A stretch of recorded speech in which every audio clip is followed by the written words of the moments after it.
జరగబో మహా వినీనాడికి అధ్యక్షత వహించినటువంటి శ్రీ కోలా లలిత కుమార్ గారికి, అలాగే మరొక సోదరి ఏపీటీడీసీ డైరెక్టర్ ఉదయరాజు గారికి, రాష్ట్ర కార్యనిర్వాహక కార్యదర్శి రామప్రసాద్ గారికి, అలాగే రాష్ట్ర కార్యదర్శి శేఖర్ గారికి, మరియు వేదిక మీద ఉన్నటువంటి 5 మండలాల నుంచి వివిధ ప్రాంతాల నుంచి విచ్చేసినటువంటి తెలుగుదేశం మండల పార్టీ నాయకులు, గ్రామ పార్టీ నాయకులు, యూనిట్ బోర్డు ఇన్ఛార్జీలు, అలాగే మరీ ముఖ్యంగా తెలుగుదేశం పన్నెండే ఉండి తెలుగుదేశాన్ని నాయకులు మారినా మేము మారం, మేము సైతం అంటూ జెండా అయితే తెలుగుదేశాన్ని అధికారం తీసుకొచ్చినటువంటి కార్యకర్తలందరూ నమస్కారాలు. అయితే ఈ మహానాడులో ప్రధాన ఉద్దేశం ఏంటంటే, అప్పుడు ఎన్టీఆర్ గారి జయంతిని పురస్కరించుకొని ముందు గ్రామ స్థాయిలో, మండల స్థాయిలో, నియోజకవర్గ స్థాయిలో ఇలాగ మీతో మాట్లాడి, కార్యకర్తలతో మాట్లాడి మీ సమస్యలను తీసుకుని ఇవన్నీ కూడా మళ్ళా పార్టీ దృష్టికి తీసుకెళ్లి దీంట్లో ఏవైతే ఉన్నాయో ఇంపార్టెంట్ అన్నీ కూడా మహానాడులో తీర్మానాలు చేసి దాన్ని ఆమోదించడం అన్నది మనకున్నటువంటి ప్రత్యేకత. అయితే ఈ రోజు చూస్తే ఎన్నికలు జరిగిన తర్వాత నేను కొంచెం ఓపెన్ గానే మాట్లాడదాం అనుకుంటున్నాను. సో ఎన్నికలప్పుడు మనందరినీ కూడా ఖచ్చితంగా కష్టపడి పనిచేశాం, దాంట్లో ఎలాంటి సందేహం లేదు. మీ అందరూ కార్యకర్తలందరూ అన్ని ప్రాంతాల నుంచి ప్రతి ఒక్కరి కూడా ఈసారి తెలుగుదేశం ప్రభుత్వం రాకపోతే ఈ రాష్ట్ర భవిష్యత్తు లేదు, అసలు ఈ రాష్ట్రమే ఈ మ్యాప్ నుంచి ఉండదన్న భయంతో, కసితో పనిచేసి చంద్రబాబు నాయుడు గారు మాత్రమే సంక్షేమంలో ఉన్న ఈ రాష్ట్రాన్ని సంక్షేమం వైపు నడిపించగలడు అని నమ్మి మనందరినీ కూడా తెలుగుదేశం పార్టీ అభ్యర్థులందరినీ గెలిపించాం. స్థానికంగా ఉన్న కోలా లలిత కుమార్ గారిని కూడా అత్యధిక మెజార్టీతో గెలిపించాం. ఆ రోజు మనందరినీ కూడా మన వంతు దృష్టి పనిచేశాం, దాంట్లో ఎలాంటి సందేహం లేదు. తర్వాత ఎన్నికలు అయిపోయిన తర్వాత అందరినీ కలిసి కూర్చొని మరో మహాసభ నాకు తెలిసి ఇది ఒకటే, ముందు ఇలాంటి కార్యక్రమం ఏది జరగలేదు. మీ అందరికీ మేము ఒకటే మాటిస్తున్నాం, ఈ ప్రాంత అభివృద్ధి కోసం కట్టుబడి ఉన్నాం. ఖచ్చితంగా కూడా ఈ ప్రాంతంలో ఎన్నికల ముందు ఏమైతే ప్రామిసులు చేశామో ఆ ప్రామిసులు నెరవేర్చడానికి ఖచ్చితంగా మేమందరం కూడా లలిత కుమార్ గారు కానీ, లేదా సుధాకర్ గారు కానీ, నేను కానీ మేమందరమే మీకు మాటిస్తున్నాం. ఆ నెరవేర్చే పనిలో ఉన్నాం. దానికి ఒక ఉదాహరణ, ఈ నియోజకవర్గంలో మీరు ఈ జిల్లాలో ఇప్పటికైనా జిల్లా కలెక్టర్ ఆఫీస్ గారికి వెళ్ళి అడిగితే చెప్తారు, ఈ యొక్క నియోజకవర్గంలో 125 కోట్ల ఎన్ఆర్జీఎస్ గ్రాంట్ తీసుకొచ్చి ప్రతి మారుమూల గ్రామానికి, ప్రతి మారుమూల వీళ్ళకి కూడా సిమెంట్ రోడ్లు వేశాం. 30-40 సంవత్సరాలుగా రోడ్లు లేని కనకవలస లేదా మన రాయపుణిగిరి లాంటి రోడ్లైనా వేశాం.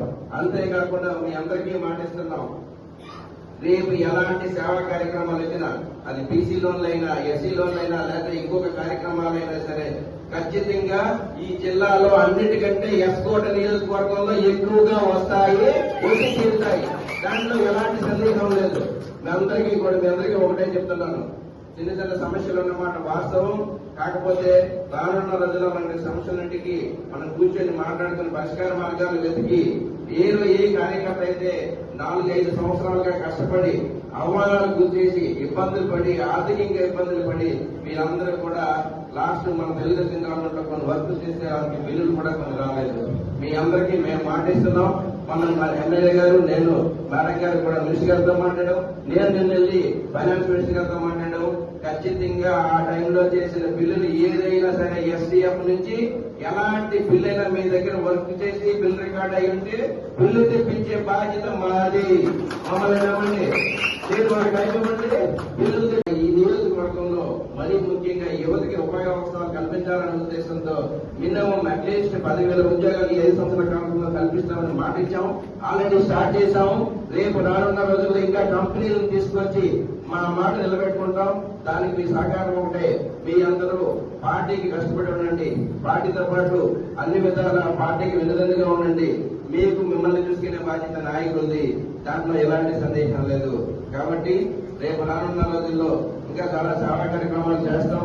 మేము ముందుకు వస్తాం. మేము ఇంతకు ముందులా కాకుండా స్థానిక ఎన్నికల్లో మనందరినీ కూడా అంతకుముందు ఇద్దరు ముగ్గురు మాట్లాడారు. గత సంవత్సరం అంటే గతంలో మనం ఎందుకు ఓడిపోయామన్నందుకు ఈశ్వరరావు గారు మాట్లాడారు. మనం అభివృద్ధి సంక్షేమం రెండూ చేసినా కూడా మనం ఓటమి చెందాం. దానికి కారణం ఏంటంటే మనం చేసిన అభివృద్ధిని మనం జనాల్లోకి తీసుకెళ్లలేదు. ఎవరైనా డిబేట్కి వస్తారంటే మేము సిద్ధం. మేము అభివృద్ధి తెలుగుదేశం గవర్నమెంట్ 14 నుంచి 19 వరకు చాలా అభివృద్ధి చేసింది. కానీ మనం చేసిన అభివృద్ధిని జనాల్లోకి తీసుకెళ్లలేదు. చాలా కార్యక్రమాలు, సంక్షేమ కార్యక్రమాలు చేశాం, కానీ మనం జనాల్లోకి తీసుకెళ్లలేదు. దానికి మించి వాళ్ళు ఏం చేశారంటే వాళ్ళు చెప్పే అబద్ధాలను నమ్మి, సో మేమంతా కూడా ఇంకా చంద్రబాబు నాయుడు గారి కంటే ఎక్కువ చేస్తాం, ఇవి చేస్తాం, మద్యపాన నిషేధం చేస్తాం, పోలవరం నిర్మాణం చేస్తాం అని కొన్ని తప్పుడు హామీలు ఇచ్చి ఒకసారి అవకాశం ఇస్తే ఎలా ఉంటుందన్న ఉద్దేశంతో మోసపోయాం తప్పితే మన అభివృద్ధి చేయక కాదు. కానీ ఖచ్చితంగా రేపు రానున్న రోజుల్లో ఇప్పుడైనా మీరు వైసీపీ వాళ్ళకి చెప్పండి, 5 సంవత్సరాల కాలంలో ఒక్కటంటే ఒక్కటి సిమెంట్ రోడ్ వేసిన పాపానికి పోలేదు. ఈ రోజు మీరు ఏ ప్రాంతానికి వెళ్ళినా, మారుమూల ప్రాంతానికి వెళ్ళినా సిమెంట్ రోడ్డు దర్శనమిస్తున్నాయి. కాబట్టి మీరు ఒక్క 1 ఇయర్లో ఇంత జరిగింది. ఇంకా 4 సంవత్సరాల కాలంలో ఇప్పటి వరకు 5 లక్షల కోట్ల పెట్టుబడులు వచ్చాయి.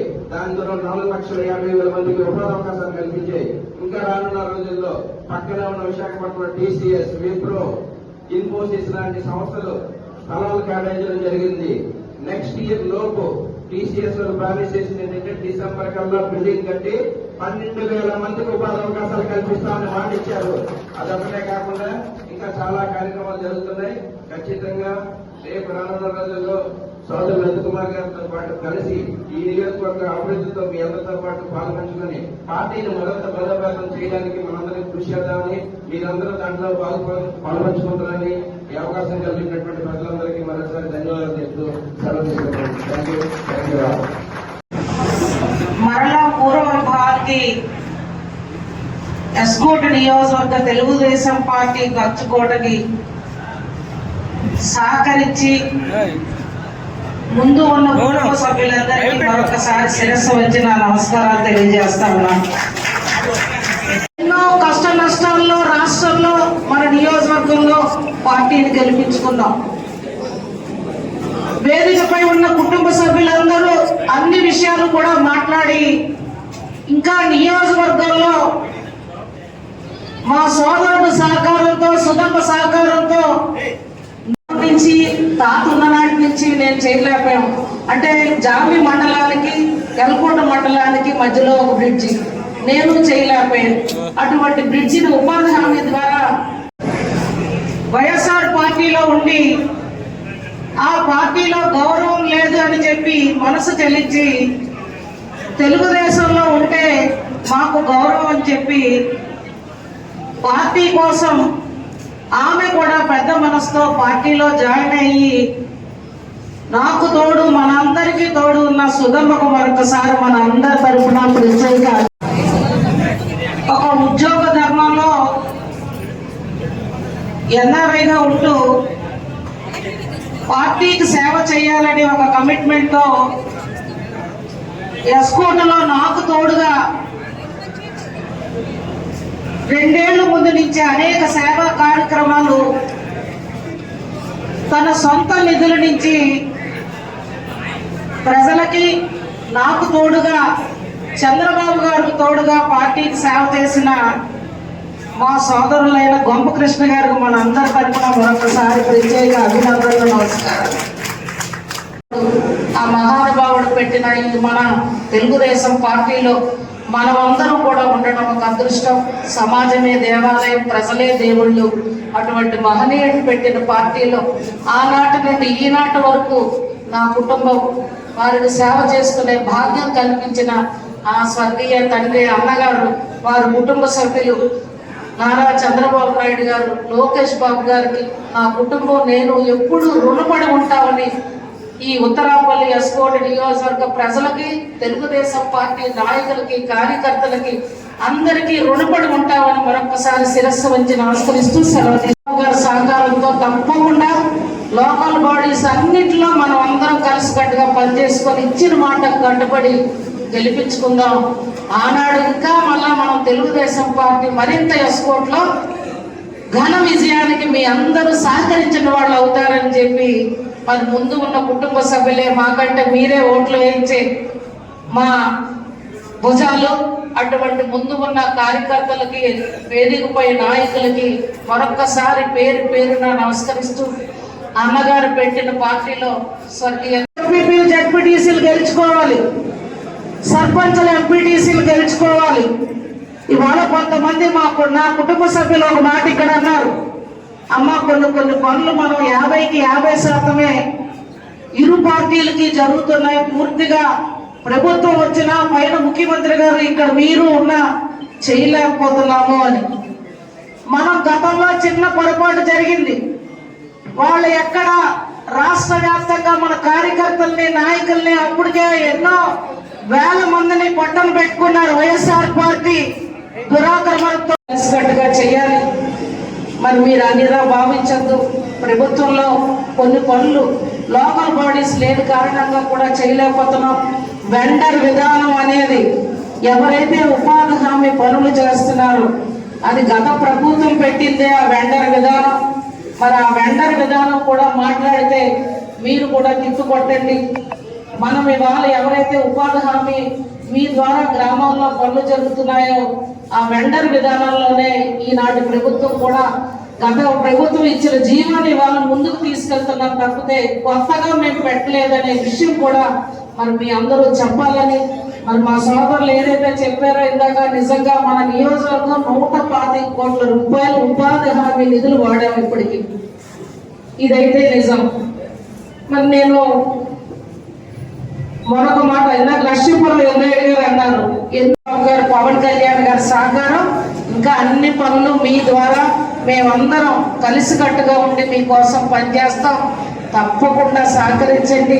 ఈ మినీ మహానాడు వేదికే ఇవాళ మా ప్రజాప్రతినిధులందరూ ఒక మాటపై ఇవాళ మేము మీకోసం పనిచేస్తామని చెప్పి ఒక నిబద్ధత కలిగిన మాట అని చెప్పి కూడా నేను మీ అందరికీ తెలియజేస్తూ, నాయన అదే విధంగా అమ్మ సుగమ్మ గారు మీరు ఇంకా ఎస్కోట్ మండలంలో ఏ పనులు ఉన్నా మీరు చెల్లిపరచండి. సోదరులు కృష్ణ గారు మీ కాన్స్టిట్యున్సీ అంతా కూడా అవగాహన ఉంది. సోదరులు కూడా ఎక్కడైనా నేను మర్చిపోతే అంటే వీటిలో నా పరిధిలోకి రాలేకపోతే ఆ పనులు కూడా తప్పకుండా ఏ గ్రాంట్ కా గ్రాంట్ నాకు తెలియపరచండి. అంతా ఒక టీం వర్క్ చేస్తాం, మీకు మాట ఇస్తున్నాం. మా అందరికీ మన పార్లమెంటు సభ్యులు సోదరులు, యువకులు, విద్యావంతులు, గుణవంతులైన భరత్ బాబు గారు తోడున్నారు. భరత్ బాబు గారి సహకారంతో తప్పకుండా మళ్ళా 5 మండలాల్లో ఎంపీపీలు, జడ్పీటీసీలు, సర్పంచులు, ఎంపీటీసీలు మనం గెలుచుకుందాం. ఏవైతే భరత్ బాబు గారి దగ్గర మాట ఇచ్చానో ఆ మాట కట్టుబడి నేను ఉంటాను. అధిష్టానం ఇచ్చిన మాట కట్టుబడి ఉంటాను. ఆదర్శంగా నా సోదరుడు నన్ను ఇప్పటికే ముందుకు నడిపిస్తున్నారు. తప్పకుండా ఏవైతే ఇందా కొంతమంది కొన్ని సూచనలు చేశారు, అటువంటివి చిన్న చిన్న విభేదాలు గ్రామాల్లో లేకుండా మేమందరం ఇంకా గ్రామం తిరిగి పార్టీని ఒక పక్క బలోపేతం చేసుకుంటూ ప్రజా సమస్యలు తెలుసుకుంటూ అందరినీ కలిసికట్టుగా ఉండే దిశగా మేము ప్రణాళికతో వస్తామని చెప్పి కూడా ఈ సభ ద్వారా నేను మీ అందరికీ మాటిస్తున్నాను. ఇది గత ప్రభుత్వానికి పునరావృతం కాకూడదు. మన తెలుగుదేశం జెండాలే ఎగరవేయించాలని ఏదైతే 2019లో 14 నుంచి 19 చంద్రబాబు గారు రాష్ట్రంలో అభివృద్ధి, సంక్షేమం 2 కళ్ళుగా ముందుకు నడిచారు. ఆరులాగే మనం కూడా ఎస్కోట్లో ముందుకు పరిగెత్తాం. కానీ మా సోదరుడికి నేను మాట చెప్తున్నాను, ఆయన పనులైతే చేయగలిగాను కానీ నేను కూడా చెప్పుకోవడంలో విఫలమైపోయాను. ముఖ్యమంత్రి సహాయ నిధి సుమారు 5,000 కుటుంబాలకి 5 కోట్ల చెక్కు డబ్బులు ఇచ్చాను ఆయన నేను, కానీ నేను చెప్పుకోవడంలో విఫలమైపోయాను.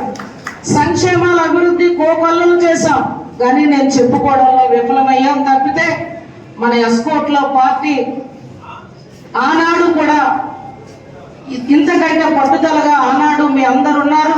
అది నా దురదృష్టం తప్పితే అది ఏమీ కాదు. కానీ ఇవాళ మనం